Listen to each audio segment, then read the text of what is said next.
ඔයාලා දකින්න කැමති නෑ.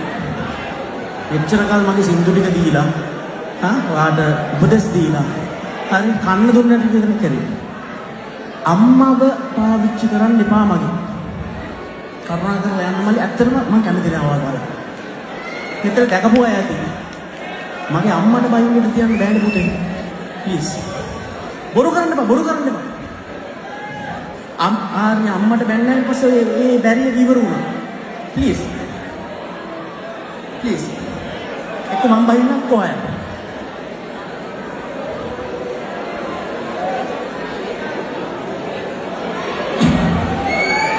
Right. Sorry. අවුරුදු ගානක් තිස්සේ මේ කරන හැමදේම විසිරෙනවා.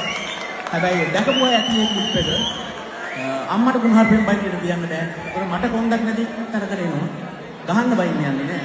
හැබැයි දකින්න අකමැති කියන තැනට දැන් ඇවිල්ලා වෙනවා. ඒ නිසා ප්ලීස් එක්ක මම යන්නේ කොහේ. Sorry.